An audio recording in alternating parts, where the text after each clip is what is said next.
वसल्लम के ख़ानदान से ऐसी दुश्मनी की जिसकी तारीख़ में कोई मिसाल नहीं मिलती और जिसे इस्लामी तारीख़ का सबसे ज़ालिम हुक्मरान कहा जाए तो ये गलत ना होगा। व्यूअर्स, आज हम अहले बैत के सबसे बड़े दुश्मन यजीद इब्ने मुआविया की फैमिली ट्री की बात करेंगे। यजीद के आबाओ अजदाद कौन थे और तीसरे खलीफाए राशिद हज़रत उस्मान बिन अफ़्फ़ान रज़ी अल्लाह ताला अन्हो से इसका क्या ताल्लुक़ था।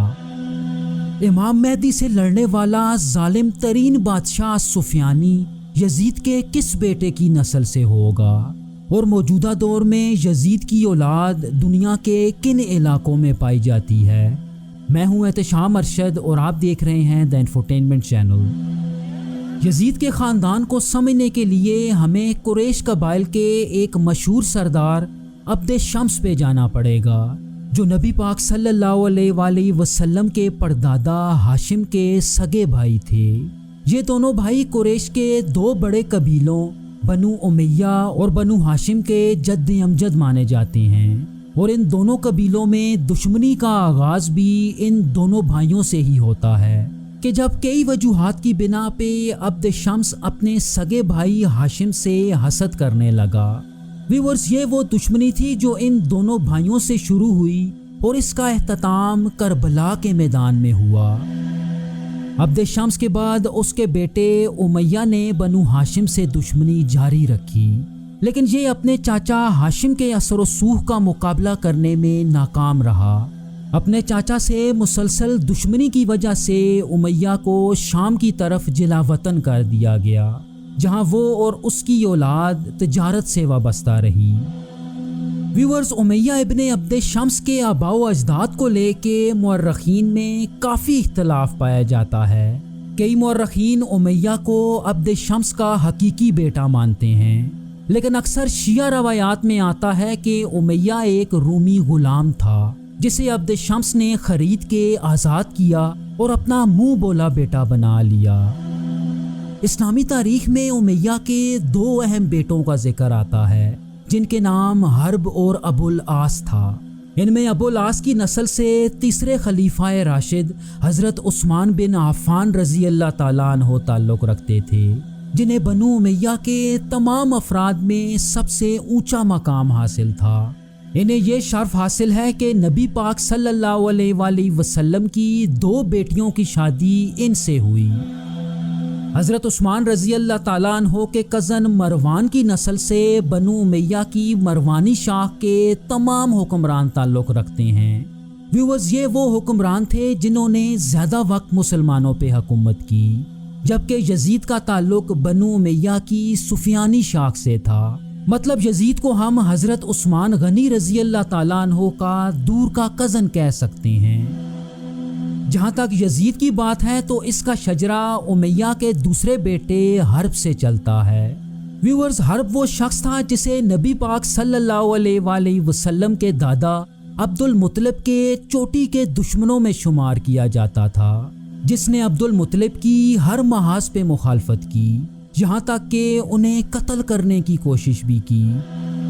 तारीख में जो चीज़ हर्ब को सबसे ज़्यादा अहम बनाती है वो उसकी औलाद है। हर्ब बिन उमैया का एक बेटा अबू सुफियान और एक बेटी उर्वा बिनते हर्ब या उम्मे जमील थी।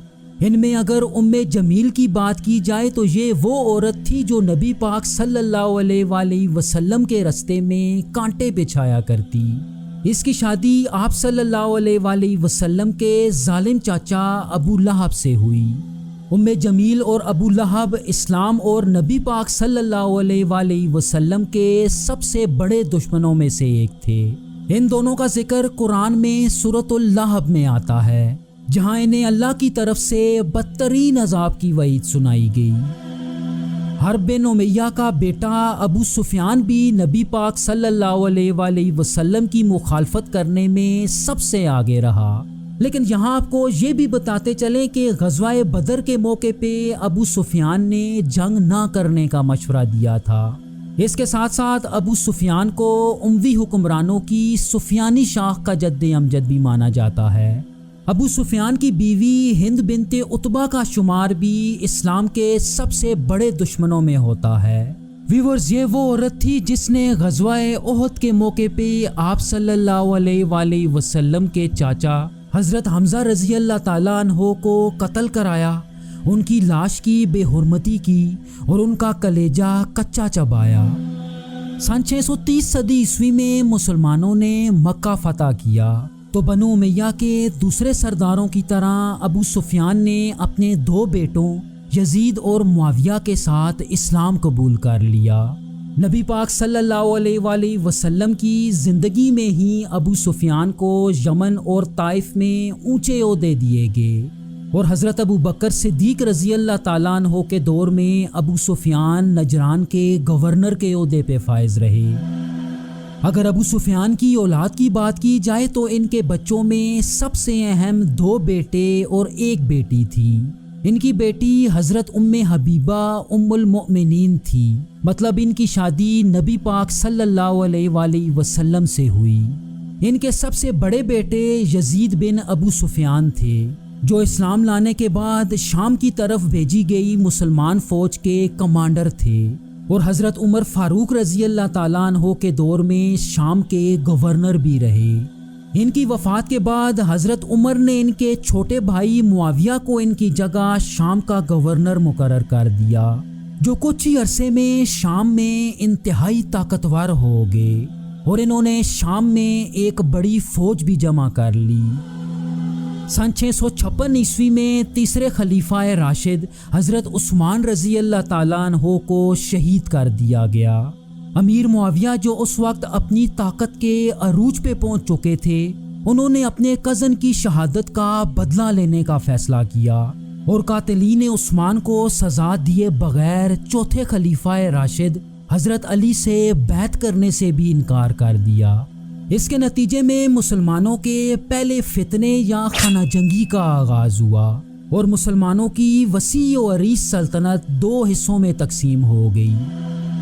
जैसा कि आप मैप पे देख सकते हैं कि सल्तनत का ये सारा इलाका अमीर मुआविया कंट्रोल कर रहे थे और दूसरी तरफ अरब मेनलैंड के इस इलाके पे खलीफा राशिद हज़रत अली रज़ी अल्लाह ताला अन्हो की हुकूमत कायम थी। चुनाचे इस खाना जंगी के नतीजे में हज़रत अली और अमीर मुआविया के दरमियान जंगों का एक सिलसिला शुरू हुआ, जो सन 661 ईस्वी में हज़रत अली की शहादत तक जारी रहा। और जब हज़रत अली के बाद उनके बेटे इमाम हसन को मुसलमानों ने 5वां खलीफा चुना तो उन्होंने कुछ ही अरसे में अमीर मुआविया से एक मुआहदा कर लिया, जिसे हसन मुआविया ट्रीटी कहा जाता है। इस मुआहदे के बाद इमाम हसन ने हुकूमत अमीर मुआविया के हवाले कर दी तो सन 661 ईस्वी में अमीर मुआविया ने अपनी उमवी सल्तनत की बुनियाद रख दी। महफूज तारीख में अमीर मुआविया की कई बीवियों से 5 बेटे और 5 बेटियों का जिक्र आता है। व्यूअर्स, अगर यजीद की माँ की बात की जाए तो उसकी माँ का नाम महसूम बिन्ते बहदल था, जो बनु कल्ब कबीले से ताल्लुक़ रखने वाली एक क्रिश्चियन थी। अमीर मुआविया का इनसे शादी करने का मकसद बनु कल्ब से ताल्लुक़ मजबूत करना था। 23 जुलाई सन 645 ईस्वी को इनके यहाँ एक बेटा पैदा हुआ, जिसका नाम अमीर मुआविया ने अपने बड़े भाई के नाम पे यजीद रखा। व्यूअर्स, हालात उस वक्त बहुत ज़्यादा ख़राब होने लगे कि जब सन 676 ईस्वी में उन्होंने यजीद को अपना जानशीन नामज़द कर दिया। उनका ये इक़दाम मुसलमानों के लिए नाकाबिले मंजूर था, क्योंकि इससे पहले मदीना में अवामी हिमायत से खलीफा का इंतखाब होता था। सन 680 सदी ईस्वी में अमीर मुआविया की वफ़ात के बाद जब यजीद तख्त पे बैठा तो मुसलमानों के दूसरे फितने का आगाज़ हुआ। यजीद के तख्त पे बैठते ही करबला का वाक़या पेश आया कि जब उसने नबी पाक सल्लल्लाहु अलैहि वसल्लम के घराने के सरबरा इमाम हुसैन रज़ी अल्लाह ताला अन्हो से बैत तलब की और ये बैत ना करने पर करबला के मकाम पर उसने नवासाए रसूल और उनके ख़ानदान के 72 अफराद को बेदर्दी से शहीद कर दिया और औरतों को कैद में डाल दिया। लेकिन करबला के बाद भी यजीद रुकने वाला ना था। करबला के वाक़े के 3 साल बाद यजीद ने बगावतों को कुचलने के लिए मक्का और मदीना का मुहासरा किया। کہا جاتا ہے کہ مکہ کے محاصرے کے دوران خانہ کعبہ کو بھی شدید نقصان پہنچایا گیا، اور یہ محاصرہ سن 683 صدی عیسوی میں یزید کی موت تک جاری رہا۔ اگر یزید کی اولاد کی بات کی جائے تو اس کے بچوں میں سب سے اہم 3 بیٹے اور 1 بیٹی تھی، اور اس کی موت کے بعد اس کا سب سے بڑا بیٹا معاویہ دوئم تخت نشین ہوا۔ معاویہ دوئم نبی پاک صلی اللہ علیہ وآلہ وسلم کے خاندان کے حقوق اور بنو امیہ خاص طور پہ اپنے باپ کے کیے گئے ظلم سے خوب واقف تھا۔ اس نے اپنے باپ دادا کی طرز پہ حکومت کرنے سے انکار کر دیا، تو حکومت کرنے کے کچھ ہی عرصے بعد اسے زہر دے دیا گیا۔ چونکہ معاویہ II کی کوئی اولاد نہ تھی اور اس کے سارے بھائی بھی بہت چھوٹے تھے، تو اس کے انتقال کے بعد حکومت بنو امیہ کی سفیانی شاخ سے مروانی شاخ میں منتقل ہو گئی، اور امیر معاویہ کا ایک چچا زاد بھائی مروان ابن حکم تخت کا کنٹرول سنبھالنے میں کامیاب ہو گیا، جس کے بعد اگلے آنے والے تمام حکمران مروان کی نسل سے تھے۔ ویورز، جہاں تک یزید کی نسل کی بات ہے تو اس کی نسل اس کے 2 بیٹوں سے چلتی ہے، جن کے نام خالد اور عبداللہ ابن یزید تھا۔ کئی شیعہ مورخین کے مطابق آخری وقتوں کا ظالم ترین بادشاہ سفیانی جو امام مہدی کے خلاف لڑے گا، وہ یزید کے انہی دونوں بیٹوں میں سے کسی کی نسل سے ہوگا۔ یزید کی واحد بیٹی عتیقہ کی شادی اموی خلیفہ عبد الملک بن مروان سے ہوئی، جو اس کی سب سے پسندیدہ بیوی تھی۔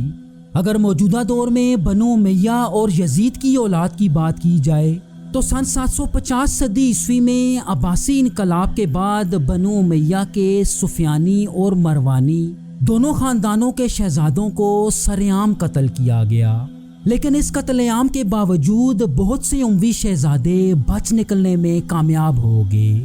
موجودہ دور میں سفیانی لائن یعنی یزید کے دونوں بیٹوں خالد اور عبداللہ کی نسل آج بھی شام میں آباد ہے، اور آج یہ لوگ مقامی آبادی اور دوسرے قبائل میں مکمل طور پہ ضم ہو چکے ہیں۔ اگر مروانی لائن کی بات کی جائے تو بنو امیہ کے آخری حکمران مروان II کی نسل دنیا کے مختلف علاقوں میں آباد ہوئی، جیسا کہ سوڈان میں پائے جانے والے کچھ قبائل مروان II کی اولاد سے ہونے کا دعویٰ کرتے ہیں۔ اسی طرح معاویہ ابن ہشام کی نسل موجودہ اسپین میں پائی جاتی ہے۔ شمالی افریقہ میں پائے جانے والے کچھ قبائل مروان بن حکم کی نسل سے ہونے کا دعویٰ کرتے ہیں، اور آخر میں ہندوستان کے تامل ناڈو میں پائے جانے والے کونا خاندان کے لوگ مروان II کی اولاد سے ہونے کا دعویٰ کرتے ہیں۔ ویورز، ہمیں سپورٹ کرنے کے لیے ہمارا